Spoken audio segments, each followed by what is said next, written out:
invade our space, and we fall back. Wife's gonna shit.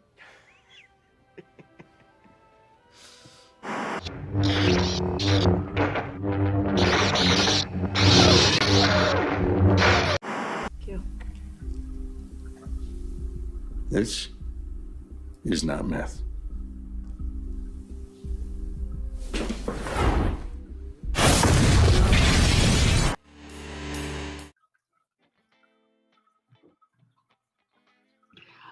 Hi everybody, I'm Amanda. Welcome to TV Time. Today we have One Ring 42, my good friend, here to talk about Jessica Jones. Ring, you want to tell us a little bit about yourself, please? Yeah, I'm One Ring 42, or on Twitter just One Ring. I do when I have time to do edited videos, I do atheist content, usually talking about how evangelical Christians interact with media. Every month I do viewing the Bible through the lens of D&D, once again with the big asterisk of before the dark times, before the COVID. Yeah. Right. But every week on Saturday mornings / early afternoon, I run Atheist D&D, and which just recently moved to my channel. And on Sunday mornings, I have Media Musings, which we take a piece of media, usually like a franchise or a series, and we talk about like the themes in it and just kind of have an open discussion. That sounds kind of similar to what I'm on right now. No, just kidding. Yeah, but yours was first though. Yeah. And mine specifically TV anyway. Yeah. So. Yeah, you just moved over your D&D. I loved having that it's on your channel now. But this past month was really fun. What we did for your Media Musing show. You want to tell us a little bit about what we did this month? Yeah. I'm echoing. You hear an echo, or is someone saying? I'm hearing myself echo. It might be Math Pig because he moves his mic around a little bit. Oh, okay. If it gets any better. Yeah. So yes, because of May the 4th, I made the month of May Star Wars month. And this morning we just finished off with talking about the expanded bits of the Disney Star Wars. So, Rogue One, Solo, and of course the shining gem of Disney Star Wars, The Mandalorian. Yes, the only thing worth watching in Star Wars, really, to be honest with you. Yeah. Well, I mean, Rogue One's good, but it is forgettable. Oh, well, yeah, no. Rogue One was pretty good, especially the fight scene with the Millennium Falcon and all those dead stormtroopers and shit. That was good. But no, you're right. It is a little bit forgettable, unfortunately. And I think some of it was a little too shoehorned in to just try to fit it, in between the movies. But yeah, it was definitely better than the sequels. So, And then, we're gonna wrap it up with an epilogue of Jen running a Star Wars one-shot using D&D 5e rules. Words I do not understand because I don't know D&D, but that sounds like fun, I'm sure. Yeah. Okay, so I guess today we are talking about Jessica Jones. Yes. Honestly, I'm not a big. Everybody knows me. I'm not a big superhero fan, but I do like Jessica Jones. It's probably Jessica Jones and Luke Cage are like pretty much the only shows or movies that I've watched in the Marvel universe pretty much all the way through. Yeah. It's decent. first thing I usually ask is for my guests to describe the show in their own words. So tell me what you think Jessica Jones is in your own words. Okay, so Jessica Jones is technically a superhero, TV show, in that it's based off a comic book. Yeah. However, it is not your typical superhero show. It is about Jessica Jones, who is a private eye with super strength, and so it's very much more of a noir detective show. Yeah. But it is quintessentially a drama about broken people and trying to put themselves back together. Mm-hmm. Absolutely. Yeah. Good. I like that explanation. So there are 3 seasons of the show. Unfortunately, because Disney took over Marvel, because this was on Netflix and it was put out by Netflix, but Disney took over Marvel and then actually Disney took over Marvel before the Netflix shows even were a thing. Okay. What happened is Disney and Marvel partnered with Netflix to do do shows for the darker, grittier comics. Mm-hmm. Like Daredevil, Jessica Jones, Luke Cage, Punisher. We'll forget about Iron Fist. Oh God, that was terrible. Yeah. But then Disney decided they wanted to make their own streaming service, so they cut ties with Netflix. Yeah. Which is why we're not getting any more seasons of Daredevil and Jessica Jones and Luke Cage and Punisher.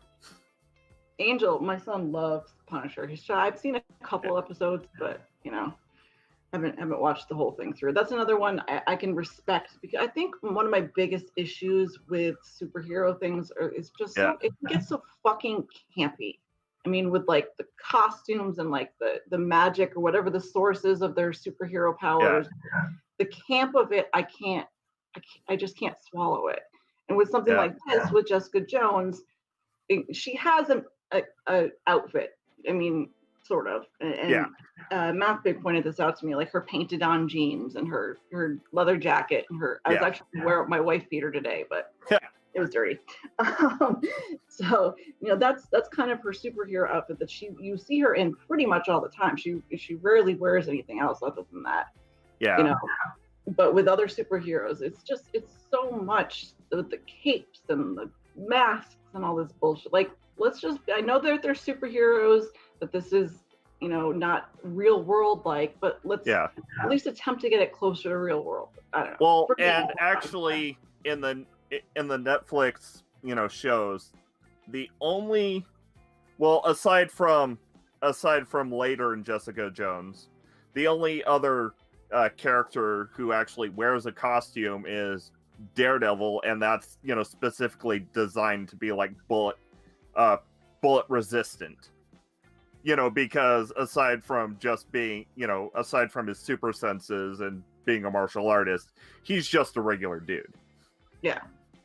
I think they do a really good job of pointing out how stupid costumes can be when they I think it's in the 3rd season when Trish, Jessica Jones's best friend, is now a superhero herself, and she tries on all those ridiculous costumes. Yeah, and she just looks insane. Oh, and speaking of that particular scene, there's a really fun Easter egg in that the last costume that she tries on, where she just says hell no. That's actually based off the costume that she wore in the comics. Ah, okay. I did not know that. Yeah. I haven't read the comics. So Jessica in the comics though, does she still wear her normal outfit, or does she have an outfit? I haven't read much of Jessica Jones, because the comic series that she was in, which was actually called Alias, or Oh, alias okay. Jessica Jones. Mhm. And actually, the TV show Alias was originally pitched as an adaptation of that, but they changed a bunch of stuff. Yeah. This is all trivia spouting off the top of my head, but No, I love it. This is yeah, why we have to go to learn more about it. I didn't really read it because, when it came out, it was it was in the Marvel R-rated line. Mhm. And when it came out, I was, still a kid. Okay, I was gonna. Was it? You're not allowed to too because you were raised Christian. Comic books were like a very fine line. It's like if it wasn't too overt, if it was age appropriate and if it didn't have like overt magic, it was generally okay. Okay. Like when it comes to Marvel, like the only hard no would have been, the only age appropriate thing that would have been a hard no would have been Doctor Strange. Okay, I'm not that familiar with Doctor Strange, so why? Because of the magic part, or? Oh yeah, because he's the Sorcerer Supreme. He's a wizard. Yeah. Okay, I knew that part. Yeah. But just making sure. For me, I mean, I was raised Roman Catholic, but yeah, I was never told like there was stuff I couldn't watch. Plus, my parents were never home anyway. My brothers always babysat me, so we just watched what the fuck we wanted to. So I didn't have that problem, luckily. So let's talk about characters first. Yeah. We can get back. I don't want to start with Jessica. Let's start. Yeah. Who do you want to start with? Who is your favorite character? Ooh, okay. Favorite character. It's kind of hard because they're really all kind of loathsome, to be honest with you. Other than like Luke, who was only in for the first season, really. Well, actually, Malcolm has a pretty, it kind of stays a somewhat decent guy throughout the entire series. Yeah. Arc too. Yeah, Malcolm has a really good arc. I don't know if he's, original for the series or if he's based off a character in the comics. Yeah. So I'll just explain who Malcolm is really quick. He lives down the hall from Jessica, and when they first meet, he's a heroin addict. And she kind of helps him through that, even though it turns out the reason he has this problem with drugs is because of something the first season evil guy kind of pushed him through. He ends up working for her as her assistant, but then branches off and tries to go out on his own as a private investigator. Unfortunately, the woman he goes and works for knows that he doesn't have the credentials for it, so she just kind of has him be a fixer. And he ends up like quitting because he can't do the shady stuff anymore. He gets into it a bit, but then he realizes, what the fuck am I doing? And then quits. In fact, Malcolm, in my opinion, is like from the point where he gets off heroin in the first season, he's the only character who's really trying to consistently do the right thing instead of being dragged down by his brokenness. Yeah, absolutely. And even though, like you said, even when he's on the heroin, he realizes the fault in himself. He just struggles so hard. And when given that choice, because at one point Jessica says, okay, that's it. You either fucking help yourself or you fuck off. And she hands it, like he's going through withdrawal. So he's pretty much just everything inside him is screaming, I want these drugs. So he's on the floor of her bathroom and she just hands him this bag of heroin and walks away. And so he has to make this choice. And I think really anybody else in the world would have just been like, fuck it, I just don't want to feel this way anymore. But instead, he does the right thing and he throws it out. And he has to move on with his life. I think that is so heroic and so brave of him. Yeah. Also, he looks really smart in a suit. Yeah, he does. Although I missed when he cut his hair to be more professional. I did miss the Yeah. bigger, crazier hair. I really liked that on him. But so let's see. First season, Malcolm is that we don't see as much of him. Yeah.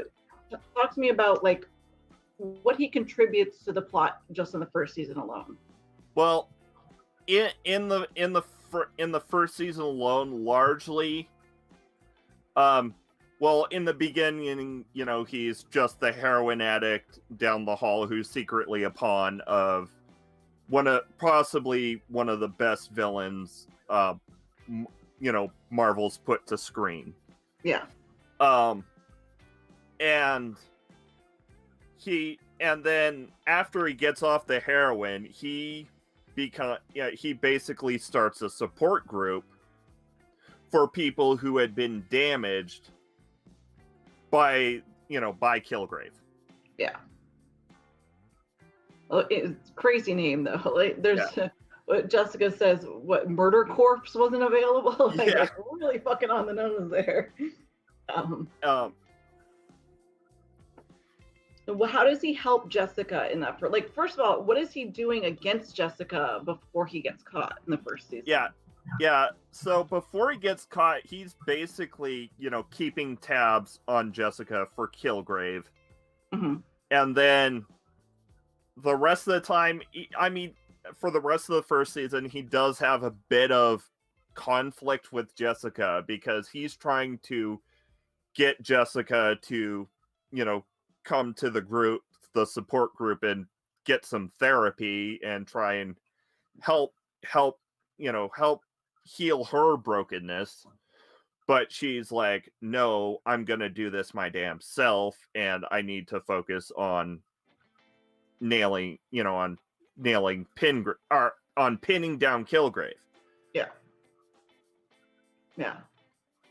Okay, so and then he's really able, and he has his own arc in the first season because he's able to turn it around, and plus even though all the shit that he's been through, he reaches out and tries to help everybody else that has dealt with this, including Jessica.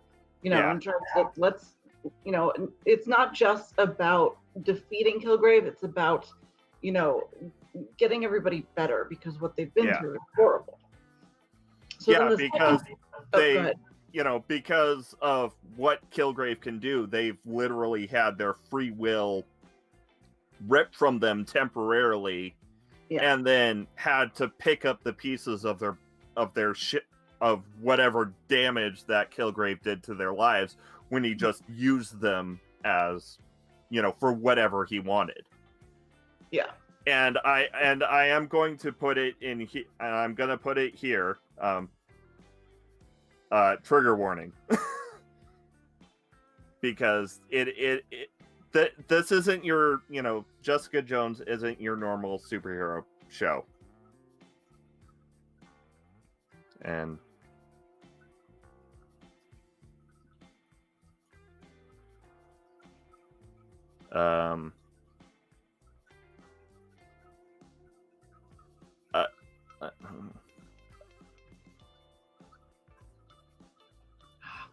okay.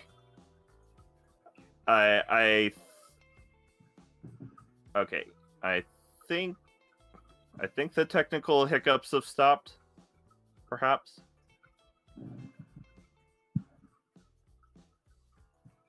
Okay, so it's not on. Okay, so it's not on my watch, but yes, for those. Yeah, fair enough, but yeah. Sorry. Yeah. My Wi-Fi's really shitty today. I'm sorry. Yeah. I hope you were fair enough. No. Yeah. While that was going on, I was just giving the obligatory trigger warning because this show delves into some really heavy stuff. Yeah, it does.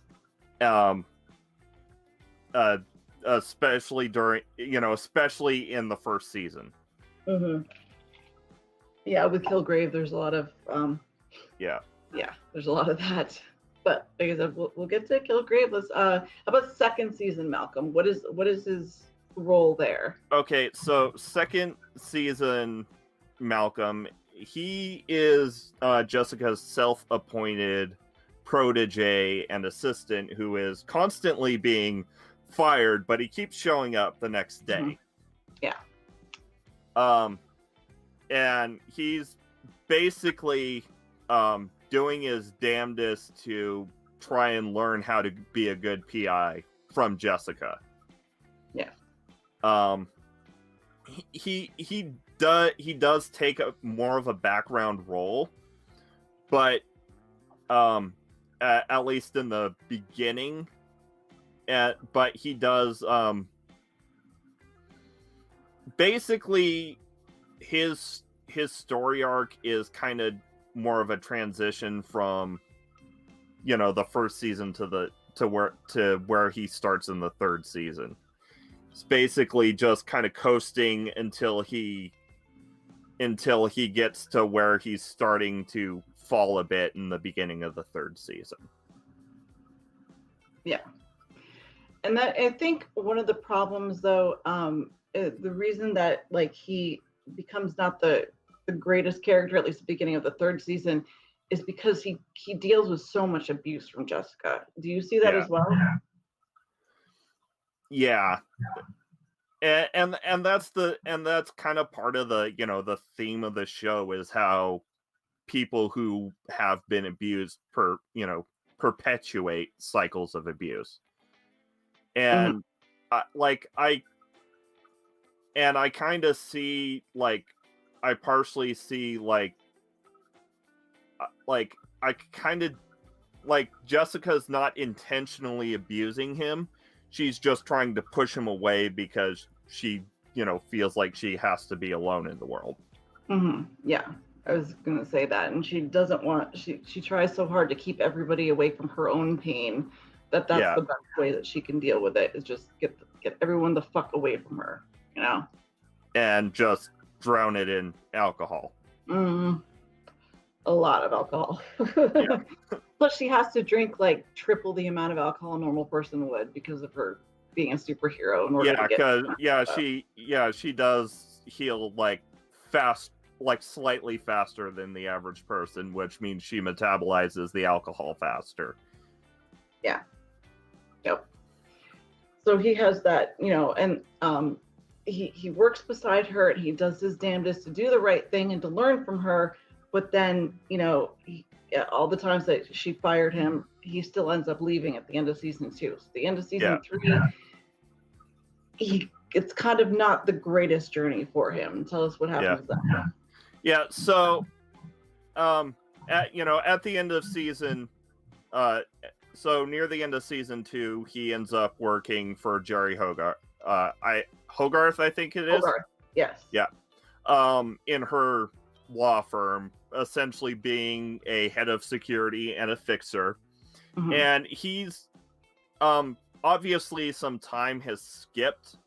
I think part of the reason for the obvious time skip is because season 3 takes place after the Defenders.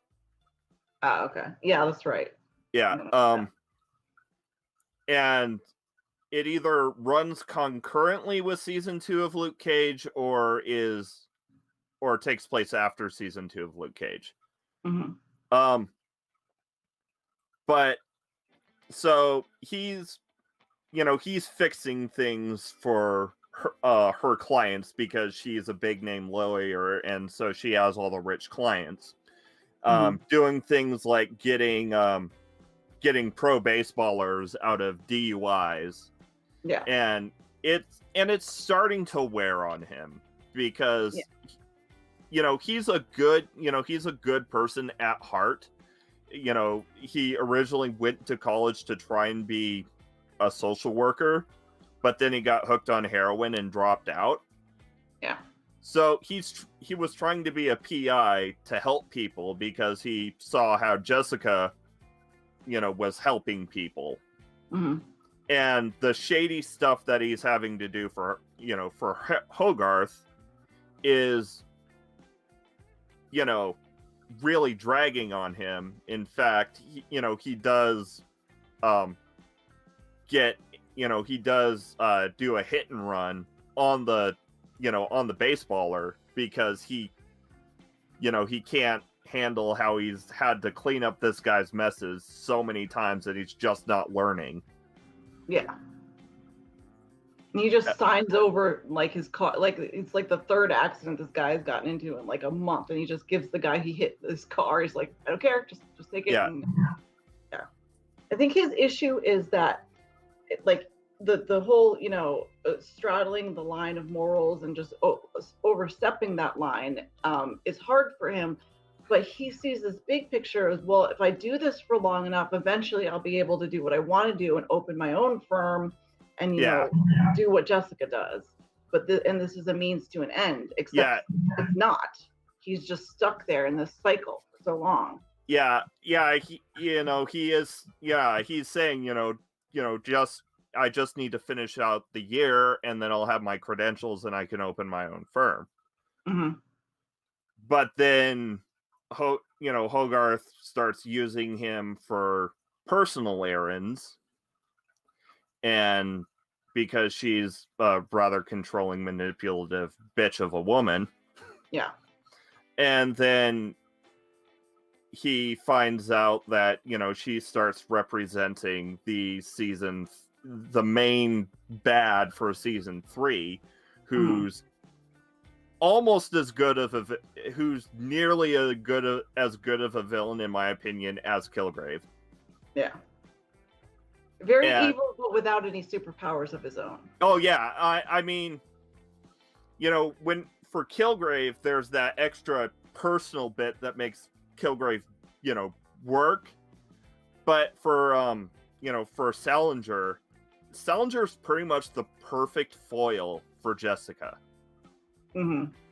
Because as a PI, Jessica's whole shtick is, digging up the dirt on people, and because she has super strength, she has kind of a brute force way of doing it.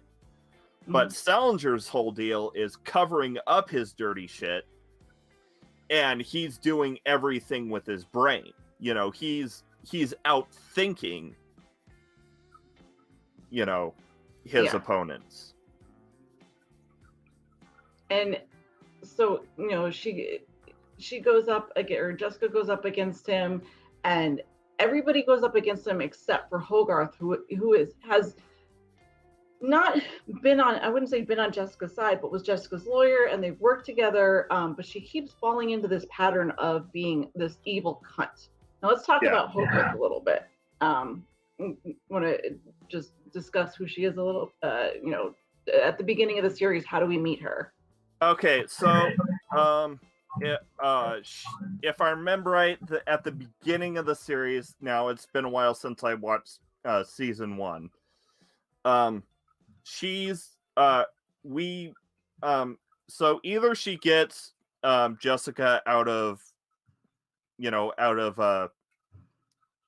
a misdemeanor or something, or she's having Jessica dig up some dirt on her wife so she can get a better deal in the divorce because she's been sleeping with her secretary.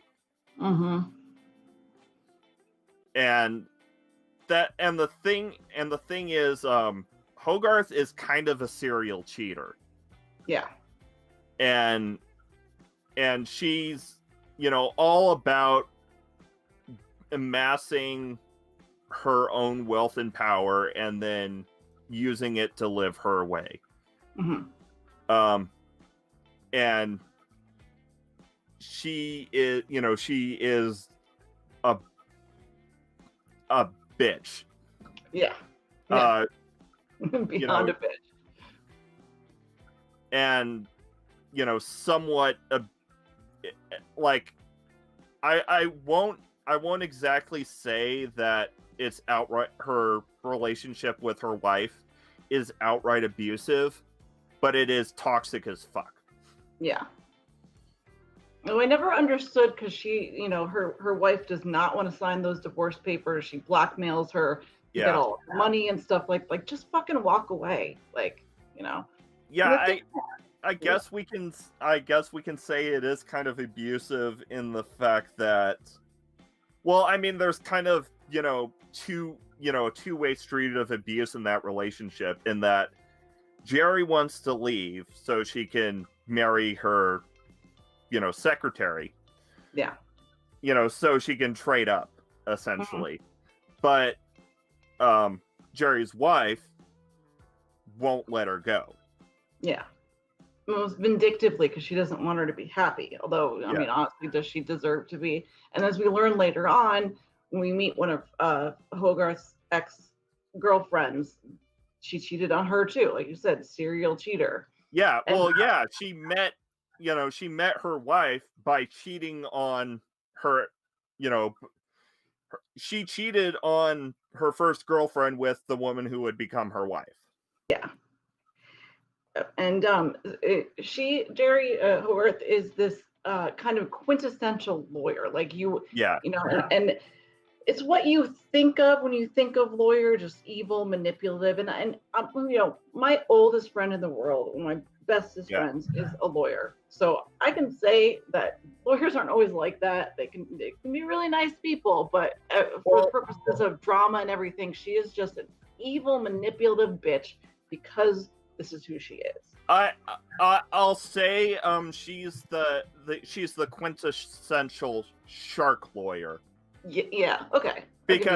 Because you do have other lawyers who are trying to help people and trying to do the right thing in media. Like, for instance, Daredevil is a defense attorney as well. Okay. I did not know that. I don't know that much about Daredevil. Yeah. I think they give her one of the things she learns in the first season is that she has ALS. So she is facing. Oh, no, she learns that at the beginning of the second season. Oh, is it? Okay. Well, at some point she learns it, and I feel like they did that to her because it is the only reason that you don't just fucking hate her. And yeah, she's helped Jessica out a few times, but for the most part, I mean, she will turn on a dime on Jessica and everybody else to get what she wants. Well, and for the most part, she only really ever helps other people for her own benefit. Mm-hmm. Like, the only time, she only really tries to become a better person after she learns that she's dying. Yeah. And then she even goes so far as to help somebody out of jail because she thinks that they have powers to save her life. Yeah. Which ends up backfiring on her big time because, him and his girlfriend rip her off, and it's a thing. Yeah. But then I think the dirtiest thing that she does in the whole series is setting him up afterwards, because she brings the girlfriend after this man and woman steal from her. They had conned her into thinking she was getting healed, and they took everything of value from her house, and she's really rich. So I mean, there's a lot of stuff. So she tells the woman that when this guy was in jail, he was writing to other women, and that he had been using her. So she brings her to the house and gives her a fucking gun, and it was, this is just to protect you. And spend time. Yeah, I watched that episode, and I'm like, damn, that is cold. That was very cold. Yeah. Very, very cold. Yeah, an untraceable gun that, a black market gun that she got from Turk. Mm-hmm. And then calls the cops right away about it, too. Yeah. Yeah, and Turk isn't really specifically a Jessica Jones character. He's a minor character, but he's in, aside from the night nurse, who only made an appearance in season 1 of Jessica Jones. Turk is in every single Netflix series. Really? Yeah.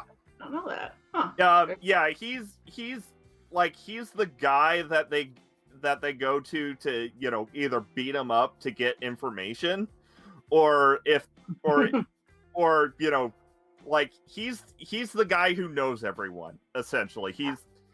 he's that one punk in the underworld that everyone has as a contact. Mm-hmm. I did not know that. That's very Yeah. cool.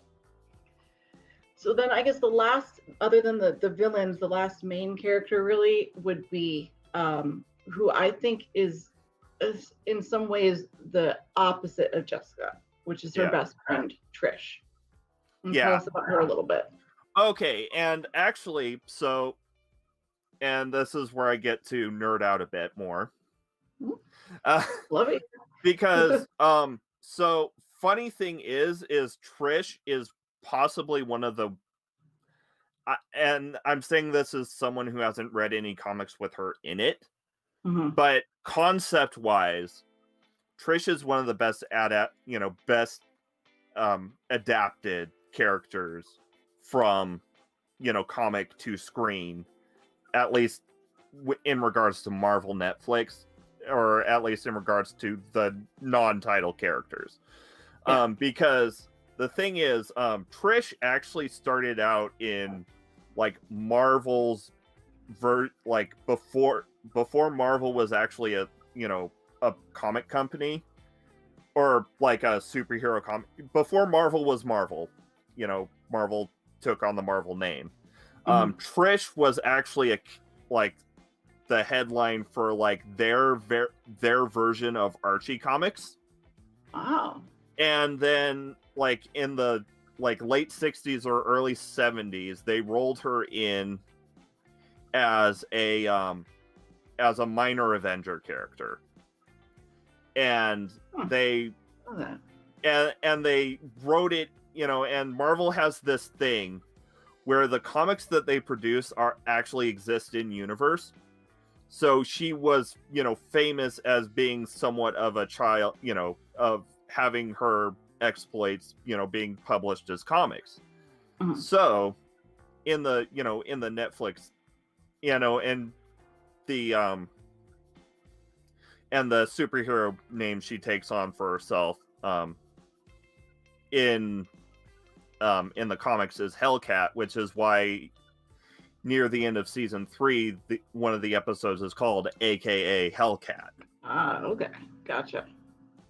And also why Trish's mom kind of keeps dropping the cat theme ideas before she is tragically murdered. Really missed her, Yeah, but so in the TV show, Trish Walker is a former child star who has a radio show called Trish Talk, which is essentially, I guess, the closest equivalent I would say to be something like Frasier's radio show in in Frasier. Yeah. But more lifestyle, less less psychology. But it's a radio talk show, and we learned that she's somewhat of a badass even without superpowers, because she taught herself, or she learned Krav Maga, which is like the martial art you pick if you really want to mess someone up. Yeah. And also, she's also your quintessential child star in that she is, what broke her was the way her mom used her and keeps using her, her previous child fame to boost herself. Yeah. And, and make the money, and, keeps essentially dead naming her in a way. Yeah. Because, when Trish was a child star, she was the star of a show called It's Patsy and went by Patsy. Well, now she's shortened her name, because obviously her name is Patricia, to Trish rather than Patsy, but her mom keeps calling her Patsy. Patsy. Yeah. And, keeps trying to worm her way back into her life, even though she cut her out. But and in a way,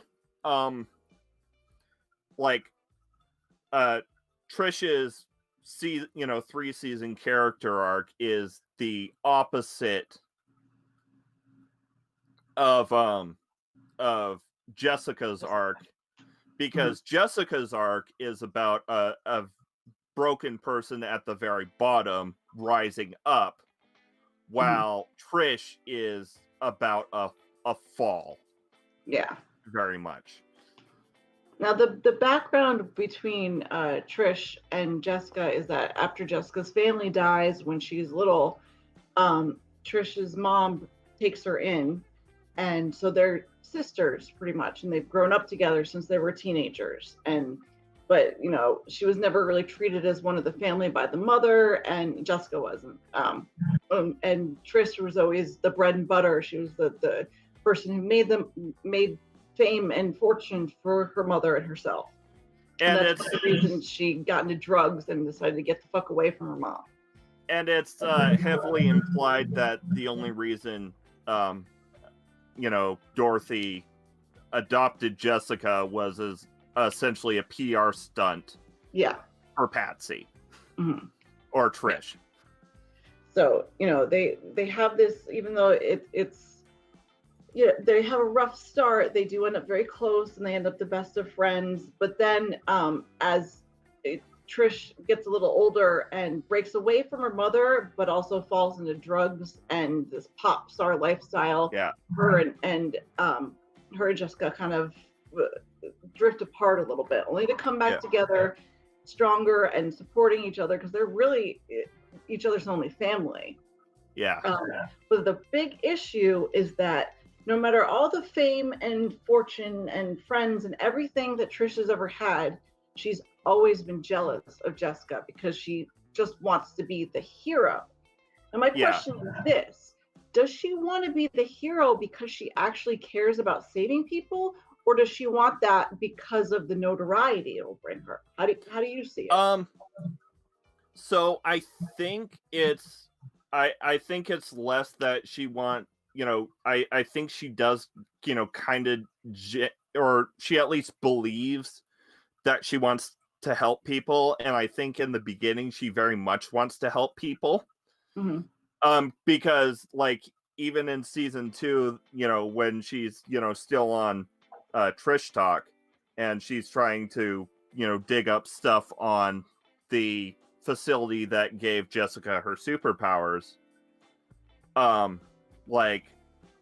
they're like, your rating, her producer's telling her, your ratings are falling, you need to, and she's like, no, I want to make a difference. Yeah.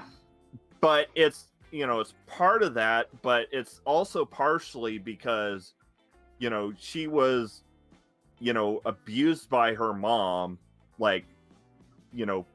pushed into an eating disorder and physically hit by her mom. And so she felt powerless, and she doesn't want anyone to feel powerless. And she doesn't want to feel powerless, either, which is why she, took Krav Maga. And later in, season 1, she starts popping super soldier serum pills. Yeah. Which then becomes, and I think that's when things start to change, because in season 2 it goes from the pills to she has the inhaler that has the same effect she calls it a combat enhancer. It allows her to have all the energy and extra strength. It's kind of a step between normal and superhero. So she has that taste of what being a hero is like, because she's able to fight and save the people around her and stuff like that. But I think at that point, it is that taste of power that really, makes her think, oh, yeah, I want to save people, but damn, this feels good. Which is why at the end of season 2, she goes off and finds the doctor that had changed Jessica and made her give her superpowers, and has him do it to her. Yeah. Something which almost kills her. Yeah, she doesn't give a fuck. She doesn't mind taking that risk, because she just is obsessed with being a superhero.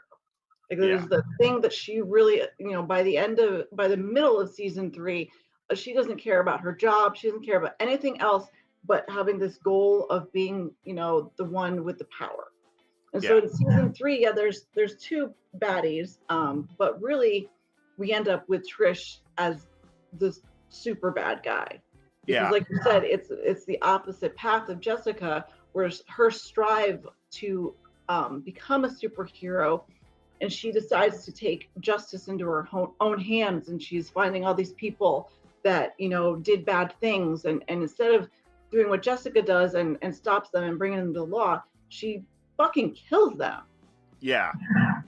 So, and though the first one was an accident, because she's still new to her powers, so she doesn't quite know her own strengths, and like and even and before she got powers, her martial art was Krav Maga, which is the martial art you pick when you just want to screw someone up.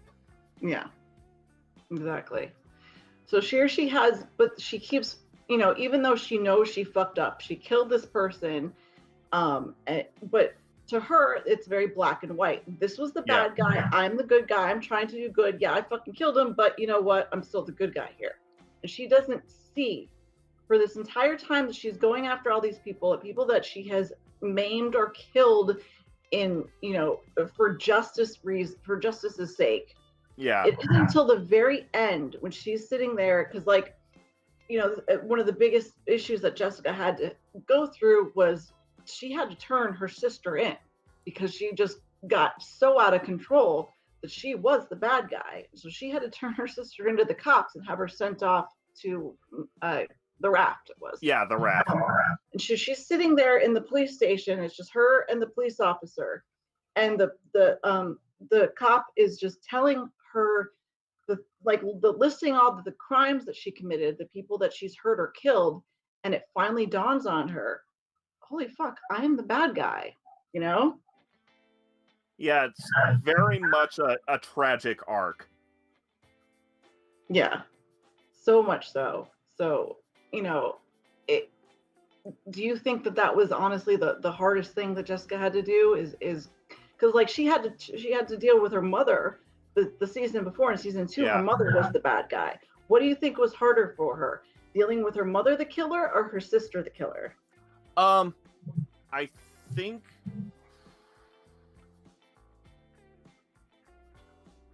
it's kind of a toss-up, but I think possibly I'll have to say her mother, because one, her mother wasn't necessarily choosing to do it. Because she had brain damage from the car accident, so she would go essentially into a fugue state and Hulk out, and just lash out to. And 2, Jessica actually couldn't do it, in regards to her mother. Yeah, she was going to, but then when they had saved that family in that car wreck, and she saw that her mother really was capable of doing good. Yeah. And she's had this empty spot in her whole life because she lost her brother and father as well. Plus she thought her mother was dead for most of her life. Yeah. She just couldn't let her go. Yeah, and actually, it wasn't Jessica who did it. It was Trish. Yep. Which was her again taking justice into her own hands, and she just out of nowhere, Jessica's mom is shot dead in the head, and this was a huge shock to Jessica. Plus, this is not only does she lose her mother, but at the same time she essentially loses her sister, because even though there is parts of season 3 when they're working together and stuff, they never have the relationship the same again. Oh yeah. Yeah. So that was definitely that hard being said, with the track Trish went down, I'm kind of sad that Netflix is more Marvel being a crossover between Trish and Frank Castle. the Punisher. Yeah, you're right. That would be, yeah. They do have a lot in common, like, but with from what, at least what I've seen of the Punisher, even though he doesn't always care about right and wrong, he knows it. Yeah. And so he, you know, he can sense in himself when he's fucking up, as opposed to Trish, who always just thought, you know, I'm good, I'm the pillar of decency, and I'm doing the right thing and making the right decisions. She's so blind to that because she is so desperate to have that power and to be the good guy that she just doesn't see what is falling down around her at all. Yeah. In the case of Trish, compare contrast. Trish is a self-righteous, entitled celebrity, essentially. Yeah.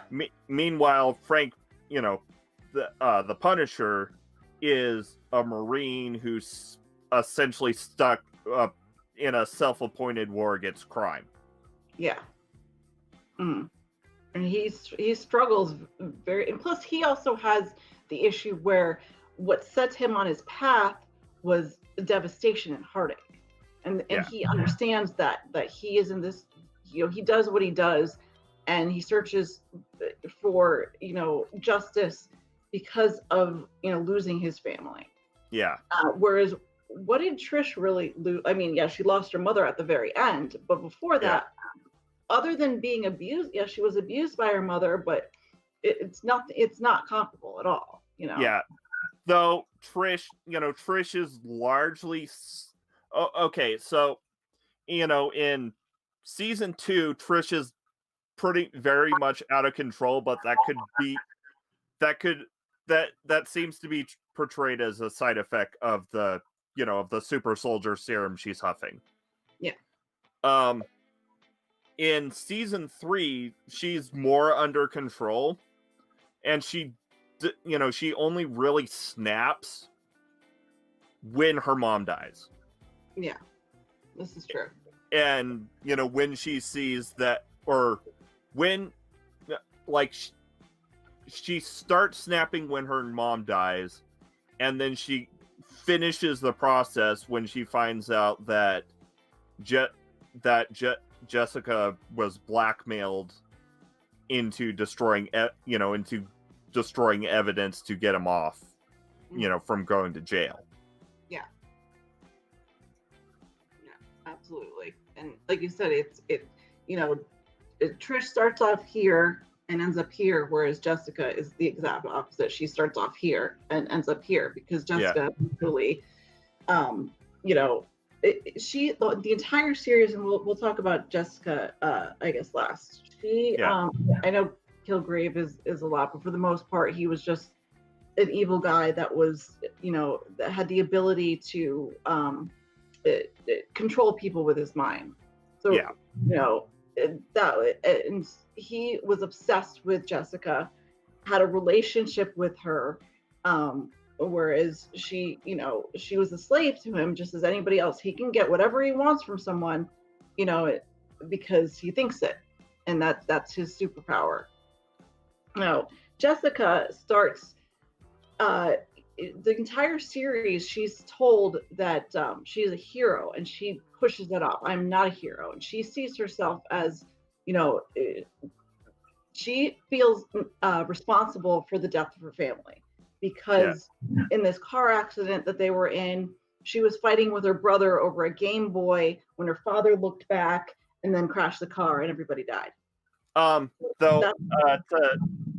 In regards to Jessica not being a hero, I'm gonna there's this great quote from the first, from the season 2 opener, where she she catches this guy cheating, takes the evidence back to her client. The client's like, okay, I want you to kill him now. Mm-hmm. And because you're this vigilante, you're this vigilante hero, aren't you?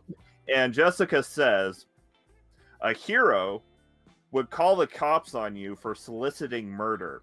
A vigilante would beat the shit out of you. Which am I? Yeah. I love that line. Yeah, Yeah. it's great.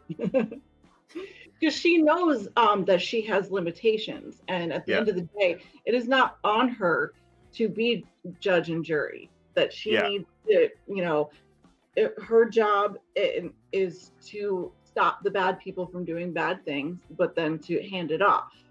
You know, so she's never good. And there are times she wavers in season 2 because she sees her mother who takes everything into her own hands, and she starts to feel like that's on her too, that it's part of who she is, not only because of her genetics, but also because of the change that happened when she was given her powers.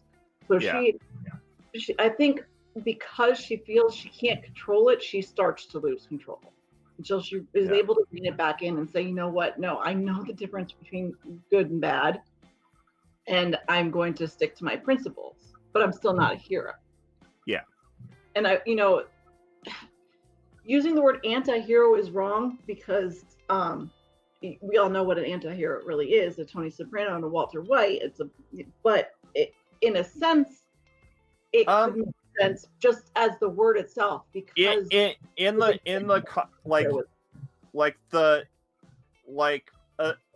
its essence, the anti-hero is the subversion of heroic tropes. Yeah. And so in regards to, superheroes and comics and such, Jessica Jones is very much an anti-hero. Yeah. Because and heck, even in the beginning, in the first season, there's the flashback with her and Trish, where Trish has, Trish is like, I made you a superhero outfit. And Jessica's like, fuck no, I'm not wearing that. Yeah. So she it's not only because it's ridiculous, but she also just cannot accept herself as being the good guy ever. Yeah. And she sees people out in the world doing good things, and she sees Luke, who, she is the embodiment of the superhero she wants to be, because he can be strong and not, and at least on the outside, not take in, what the rest of the world is putting on him, and not be emotional about things, not let it get him down, even though we know it's not true from watching Luke Cage, that it's really not how he deals. He just hides it better. Yeah. But in all sense of the word, she really is. She is an anti-hero.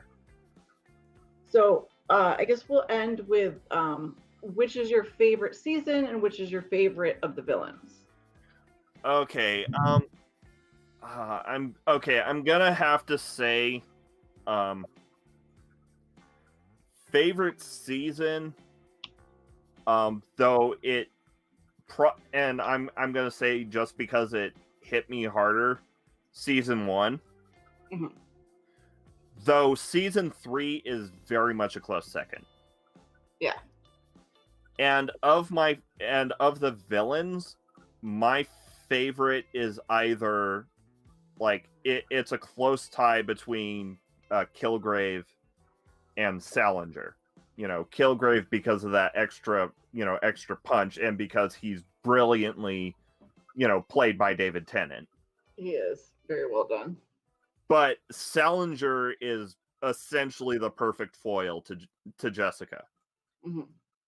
Because all he's able to pull off without powers of his own. Everybody else who is a villain on the show has their own powers and is well matched because of that. Whereas Salinger himself, I guess you could say his superpower is just how fucking smart and maniacal he is.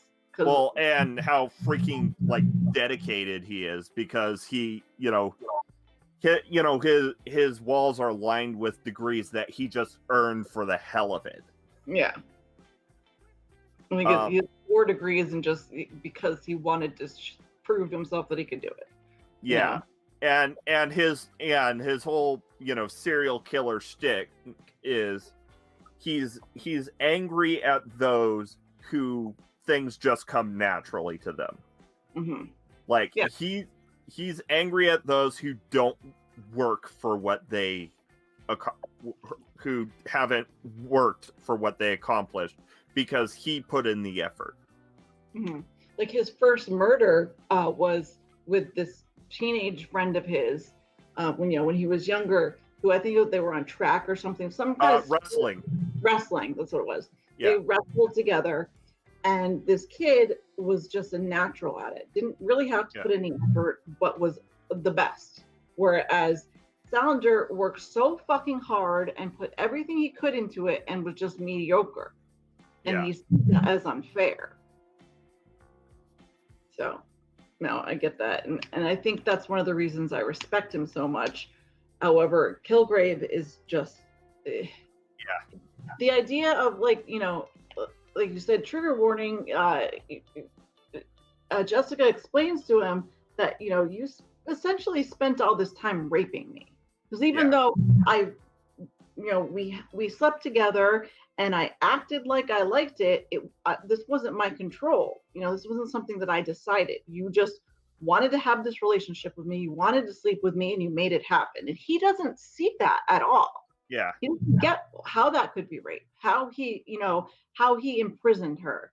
Because to him, even though he knows what he's doing, she's still agreeing to it. Yeah. So it's scary. Yeah, fun extra facts about Kilgrave is he was originally a Daredevil villain. Oh, really? In the comics. Yeah, and Kilgrave, instead of being a pseudonym, it was his actual name was Zebediah Kilgrave, and his supervillain name was the Purple Man. And that's why if you watch the show, there's always a purple theme. Yeah. Okay, that makes sense now. Yeah, that's why there's that purple theme in the show, is because Kilgrave was known as the Purple Man, which is also why he, wears that purple suit. But the thing is like in the comics, his skin, he was actually purple, and it was radiation or whatever that made him glow purple. And for some reason, because comics, it was the purple glow that made people, do what he told them to. And so, since Daredevil is blind, he was immune to it. All right. But originally, what ties him in with Jessica Jones is he once took control of her to try and take out the Avengers.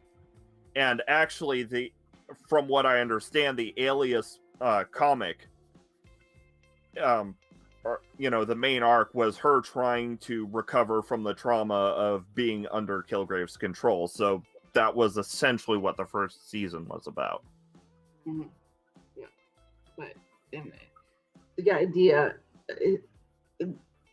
of having someone just be able to control everything that you do is just terrifying. Like he has his father at one point, and he tells him to put his hand in the blender, but do it slowly. So his father has no control of this, watching his hand go into the blender, and there's nothing he can do. Or his mother, who he has stab herself in the chest as many times as years that she abandoned him. So she's got no control, and she's just stabbing herself over and over. So it's not exactly, mental control. It's like people are compelled to do what he tells them to. Mm-hmm. Because remember, he tells Patsy to put the bullet in her head, and then someone takes the gun away from her, and she's trying to shove the bullet through her forehead, and then Jessica puts it in her mouth and it says, now it's in her head, and she snaps out of it. Gotcha. Yeah, so it's about what he says, and that makes sense. Yeah, but like I said, it's terrifying, and Salinger is crazy and smart and brilliant, but Kilgrave is just frightening. Yeah. And actually my favorite season, or my favorite episodes of season 2, are the ones where Jessica's starting to kind of lose it, and she starts seeing Kilgrave. Yeah. And he's talking to her, and especially when she's walking down the street and he's not just next to Roman, he's everywhere. Yeah. Yeah. And so she knows that's part of the thing where she's starting to kind of lose it, not necessarily for any, I think once she crosses that threshold where she knows she's losing it and she feels like she's losing control, it just makes it so much worse, and she loses control. Yeah, because what sent her into it is she killed that prison guard who was essentially like a serial killer who hunted prisoners that by making them commit suicide. Yeah. And it was kind of an accident. Like she was investigating his house, he attacked her, and then she defended herself, and because she's super strong, she killed him. And she's like, "Oh God, what do I do? What do I do?" And then she hears Kilgrave's voice in her head, "Make it look like a suicide." Yeah, so she drops him off the roof. Yeah.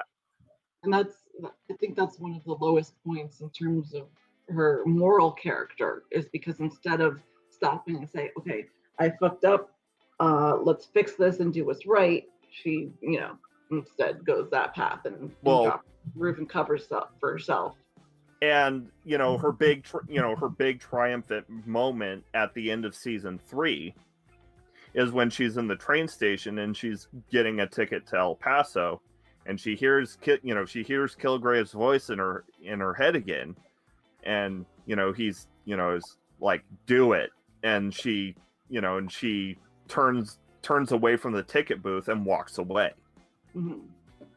So that's when, even though she's just about to just give everything up, she hands Malcolm the keys and like, "This is yours, you deal with it." And she's done being a hero of sorts. It's Kilgrave's voice that reminds her that, she actually is a hero, and this is her job. Not only her job, but she's good at it and she likes it. So instead of taking off and running away, at the very, very end, she turns around and accepts not only her responsibility, but herself as a hero. Yeah. And while it would have been a very good lead off to a season 4, it is also a very good, end point. Yeah. Absolutely, especially after the tragedy that just befell her before, having to give up her sister, over the raft, and it seems like a very dark point to turn it around and say, okay, this is I don't want to say destiny because it's just a stupid word, but like, this is what she needs to do, and she accepts herself for who she is and what her responsibility is. Though it is, I will say it is kind of a shame that Disney cut ties with Netflix, because it looked like in either Luke Cage season 3 or Jessica Jones season 4, or possibly Defenders season 2, they were getting ready for a conflict between Luke Cage and Jessica, because Luke Cage in the final, either the final episode or the second to last episode, Luke shows up in this suit, and if you had watched Luke Cage, this is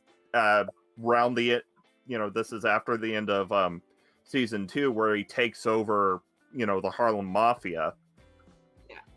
And he's like, if I and she's dealing with she had just brought Trish back in, I think, at that point, and she was dealing with, or she was going to bring Trish in, because, and he's like, if I go down that path, I'd like to know someone like you would stop me. And she's like, well, we're not going to go down that path. And then, and then Luke Cage says, I'm starting to think it's inevitable. So it looked like, we were going to have Luke Cage start to go dark, and then Jessica Jones would have to stop him, which would have been awesome. Well, maybe someday with Disney Plus. We'll see. Yeah. Well, we've done about an hour and 15. So, but I would like to say thank you, Ring, for doing this show with me.